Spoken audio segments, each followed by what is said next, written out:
amazing baby. Anybody want a marker? Hurt, sadness, and broken hearts are expressed on this board for 31-year-old Romeca Meeks-Blackmon. I am broken. I am so broken.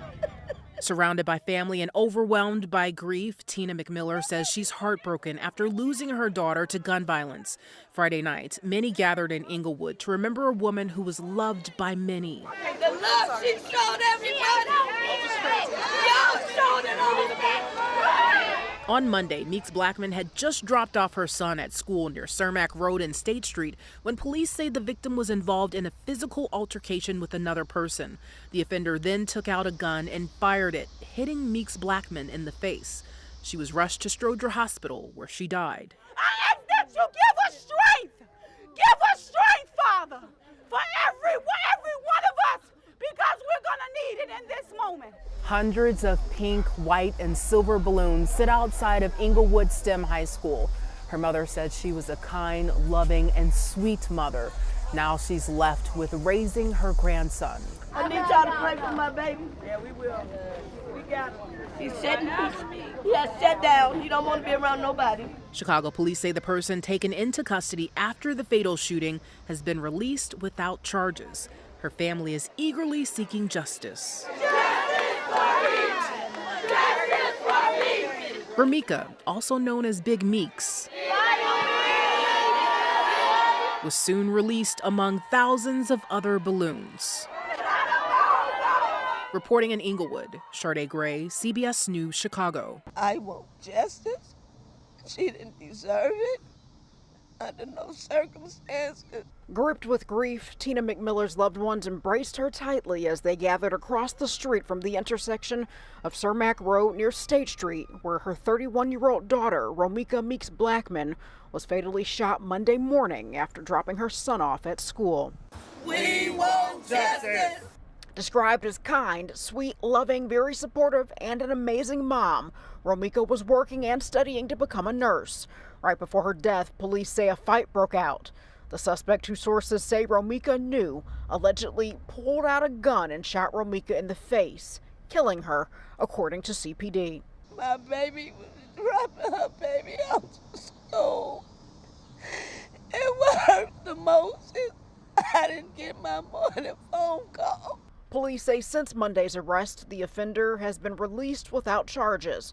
They wouldn't share further details other than saying they can't comment on specifics of ongoing investigations. The family is unaware of what the police are doing, so we can't answer those questions. What we would like is that justice come in the form of accountability.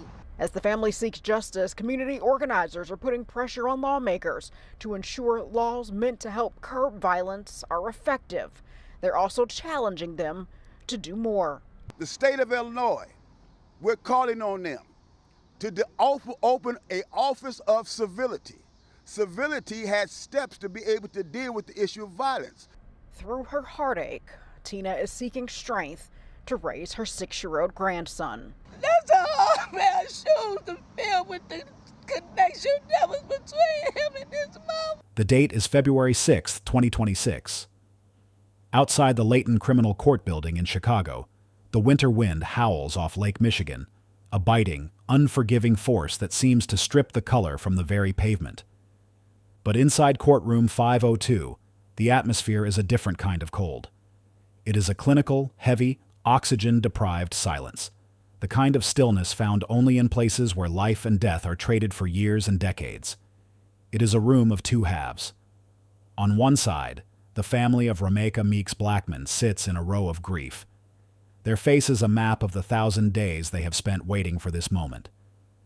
On the other side, the family of Holly Johnson sits in a stunned, hollow quiet, realizing that they are about to watch a daughter, a sister, and a mother vanish into the gears of the Illinois Department of Corrections.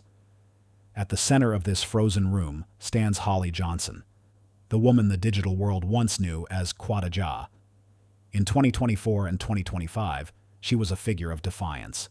Her social media was a gallery of filtered bravado, sharp edges, and a persona that seemed to thrive on conflict. But here, in the cold light of 2026, the filters have been stripped away by the hand of the law. This is the first stage of what we call identity erosion.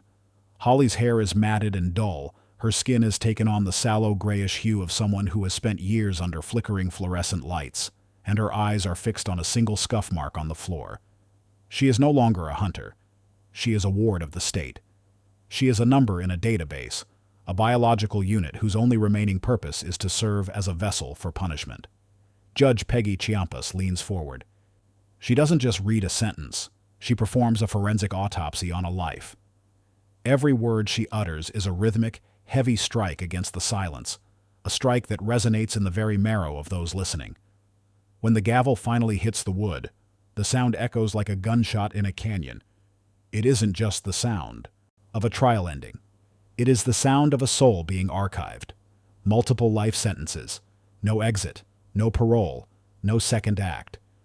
For Holly Johnson, the death penalty would have been a quick, dark mercy. It would have been an exit from the shame, the iron, and the crushing weight of her own choices. Instead, the state of Illinois has handed her something far more brutal, a living death. They have decided to watch her age. They have decided to watch her decay in a 7x12 box for the next 60 years. They have handed her an endless Monday, a reality where the sun rises and sets, but her life has officially stalled in a concrete loop. I want to welcome you back to the channel. We investigate the cases the world tried to forget, looking for the truth in the spaces between the headlines. If you find value in these deep dives, please subscribe and join our community of investigators. And as we begin, tell us where you are watching from today, whether it's the United States, Canada, Australia, or beyond. Leave a comment below. We read every single one. To understand why the living death is the only appropriate response to this crime, we have to perform a clinical excavation of that Monday morning in December. This was not a crime of passion that happened in a vacuum. It was a high-intensity, multi-state tactical hunt. Holly Johnson didn't live in Chicago. She drove hours from Milwaukee, Wisconsin. She crossed state lines with a 9mm handgun and a heart full of predatory jealousy. She didn't just stumble into a fight. She brought the tools of execution to a place meant for peace. The 2026 investigation has revealed that this was a strategic immobilization. While Romeca Meeks-Blackmon was performing the most sacred act of motherhood, the school drop-off, she was being watched.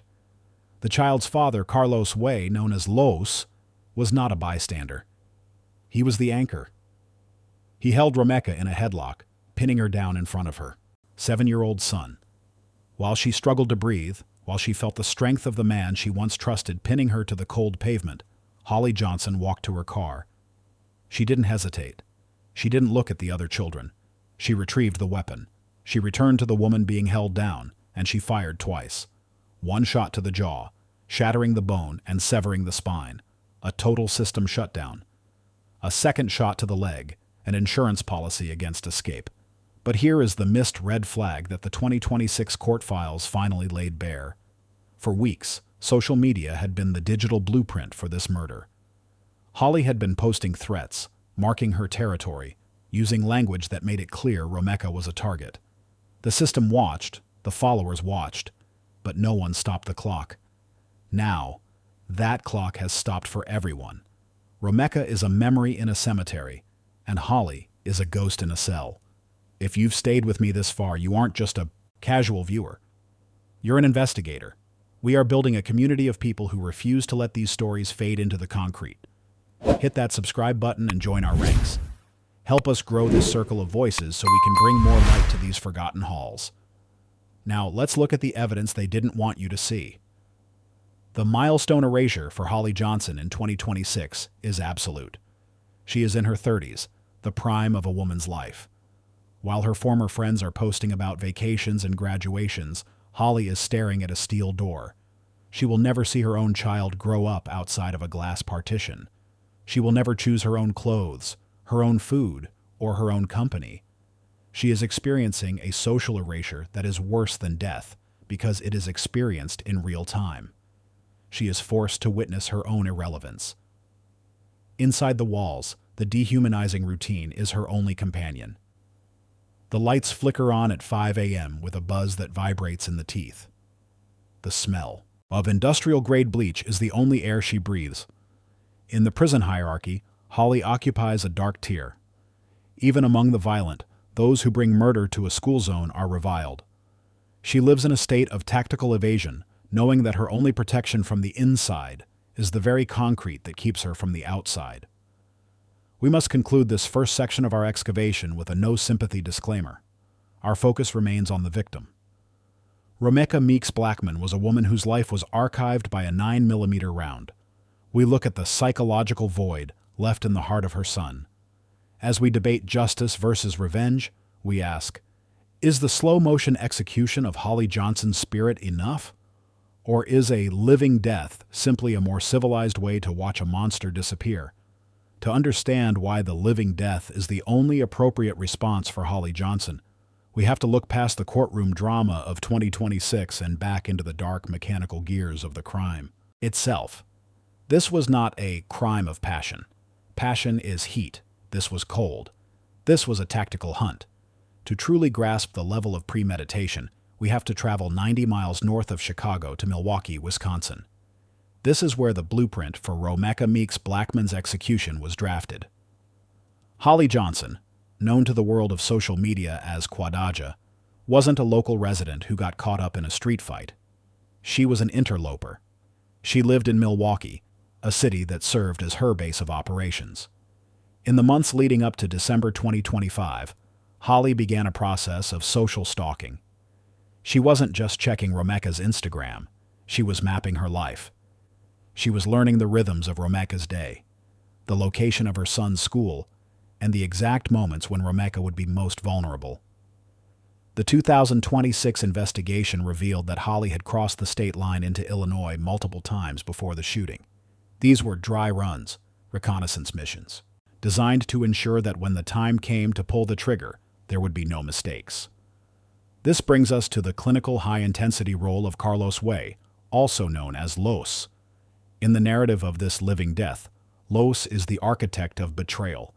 He was the father of Romeca's 7-year-old son, a man who held the keys to her schedule and her trust. While Holly was the weapon, Los was the bait.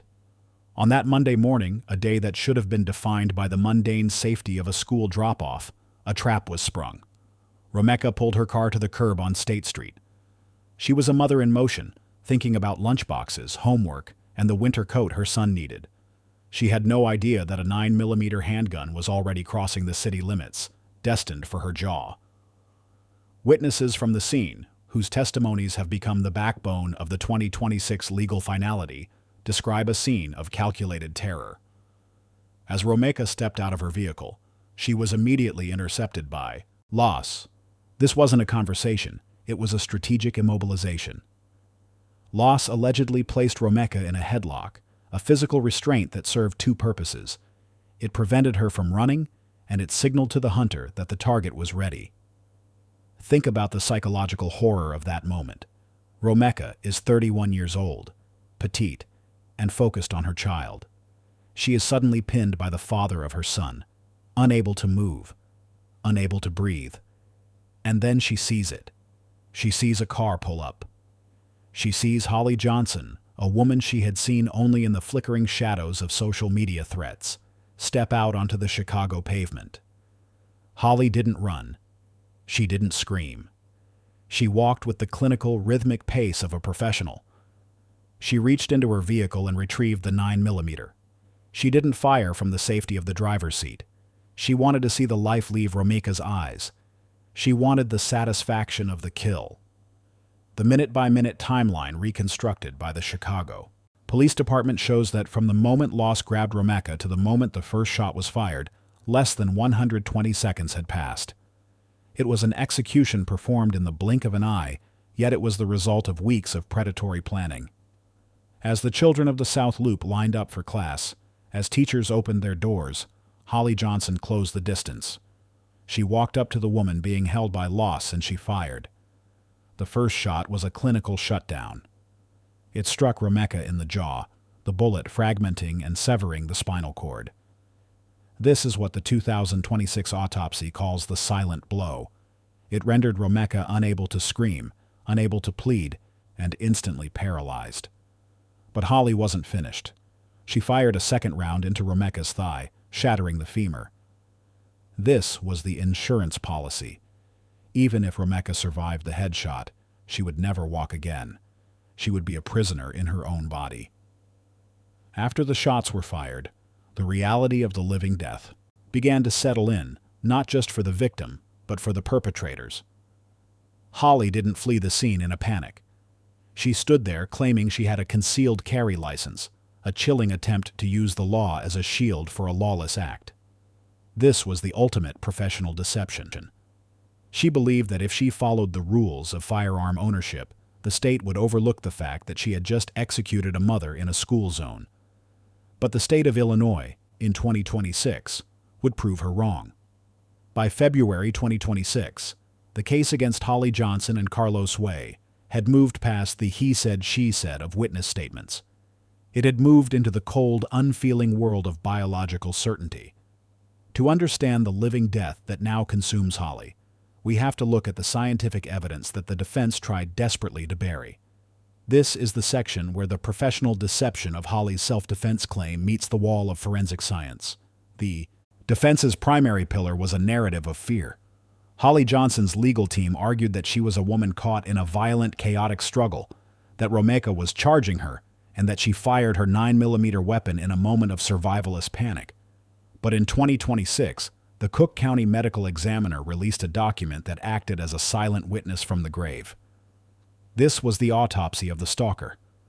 The most damning piece of evidence in that report wasn't the location of the bullets, but what wasn't there. In the world of ballistics, we look for gunshot residue, or GSR. When a firearm is discharged, it releases a microscopic cloud of barium, lead, and antimony. If you are standing within 3 feet of a gun when it fires, that cloud settles on your skin, your hair, and your clothing. It is an invisible fingerprint of proximity. The autopsy of Romeca Meeks-Blackmon revealed a total GSR Void. There was not a single grain of residue on her body. This is the scientific smoking gun.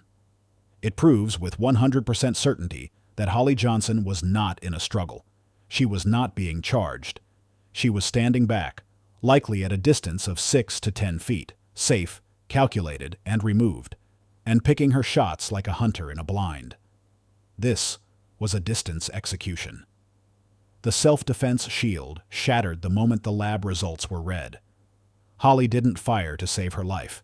She fired because she had a clear line of sight and a heart full of cold, clinical intent.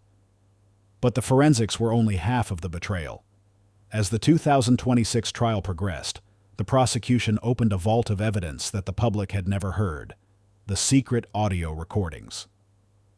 Romeca Meeks-Blackmon knew she was being hunted. She wasn't just a victim. She was a woman who was building a case for her own survival.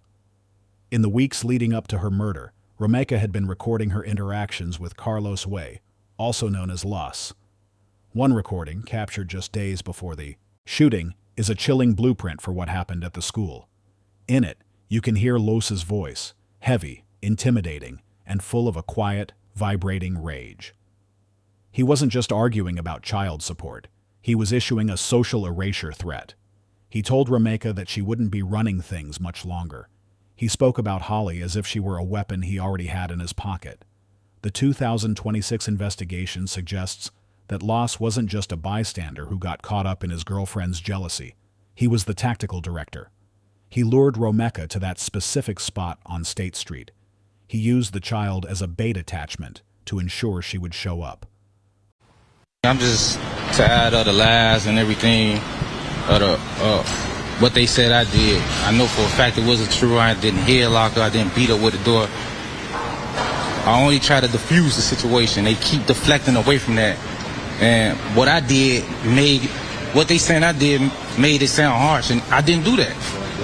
So we need justice. We need justice to be served too, the truth. And they keep deflecting from it. The most haunting piece of audio, however, comes from a witness's cell phone captured seconds after the shooting.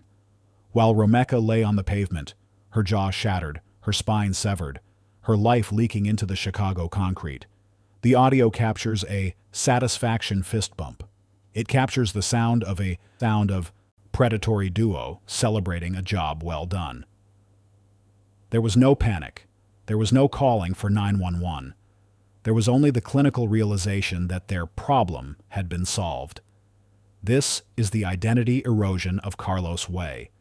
In the 2026 reality, he is no longer the cool, untouchable figure from the streets.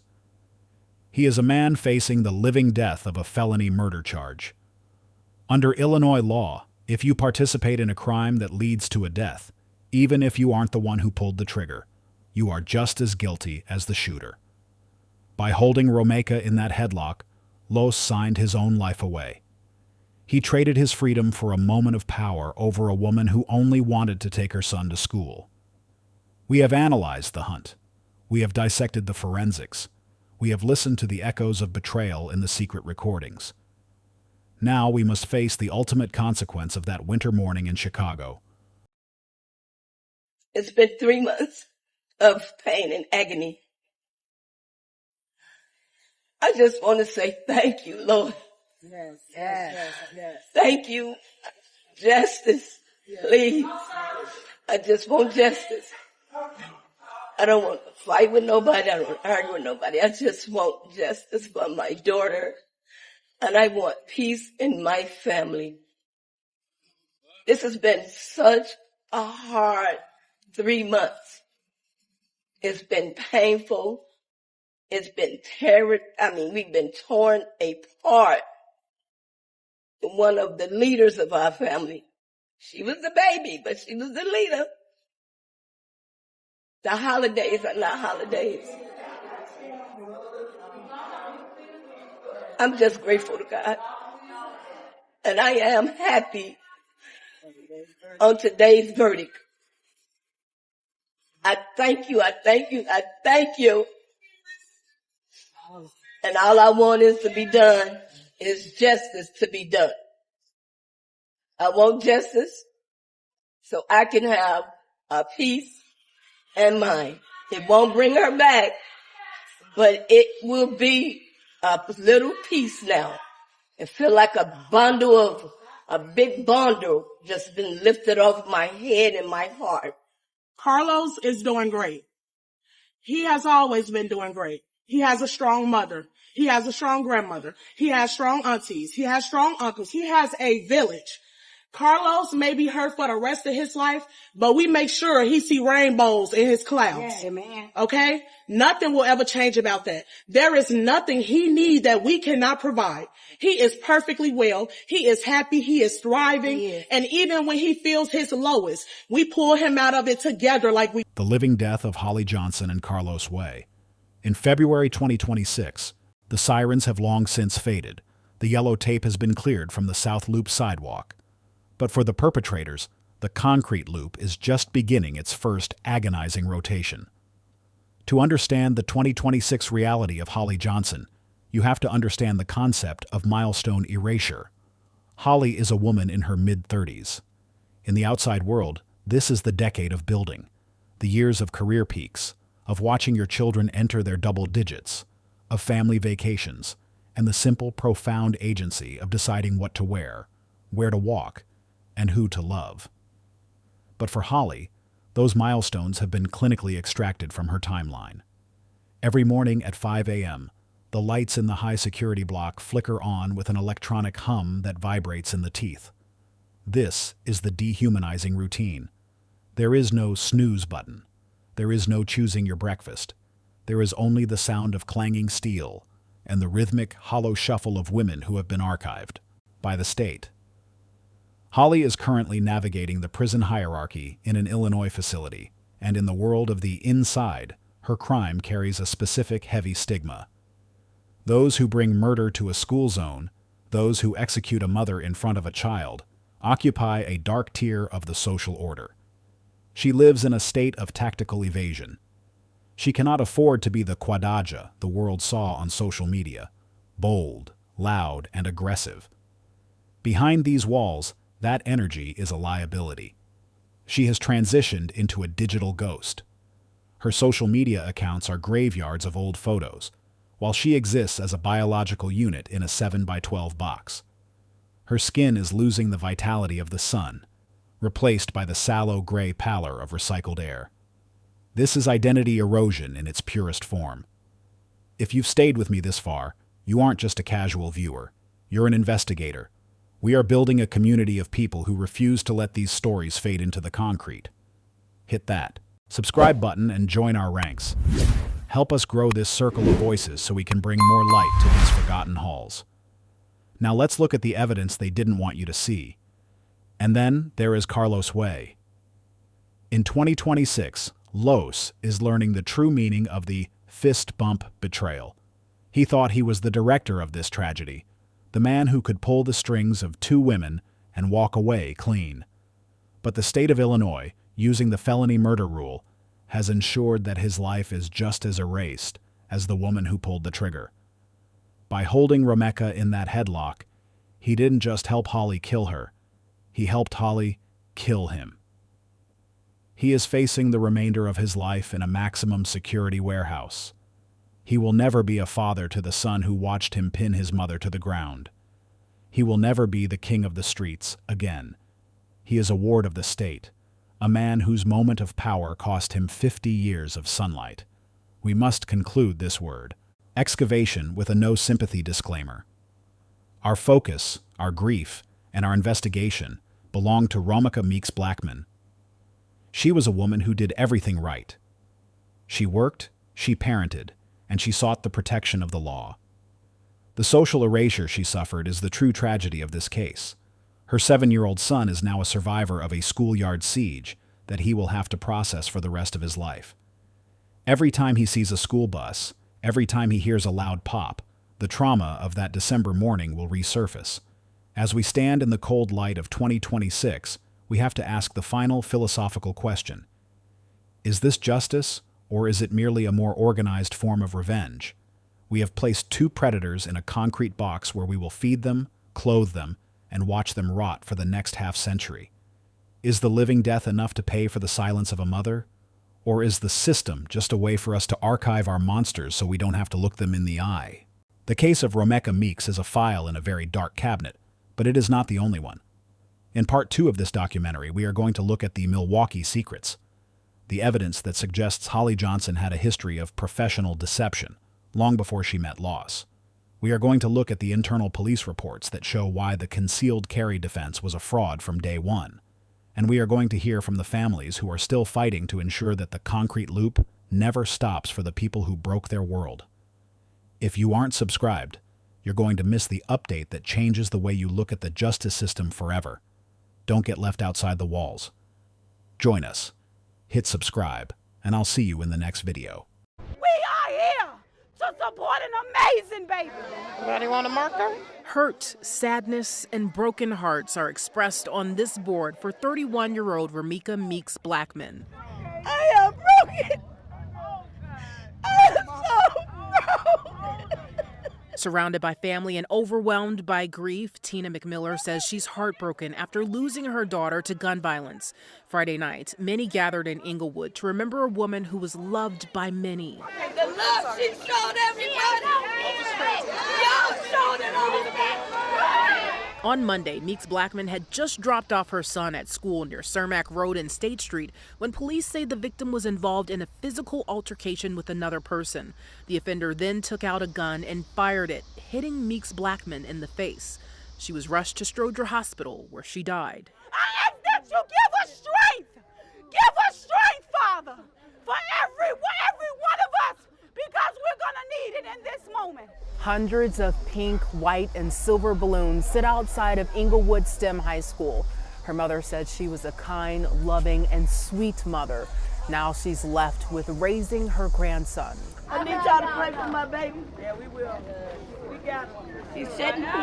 He has sat down. He don't want to be around nobody. Chicago police say the person taken into custody after the fatal shooting has been released without charges. Her family is eagerly seeking justice. Romeca, also known as Big Meeks, was soon released among thousands of other balloons. Reporting in Inglewood, Sade Gray, CBS News, Chicago.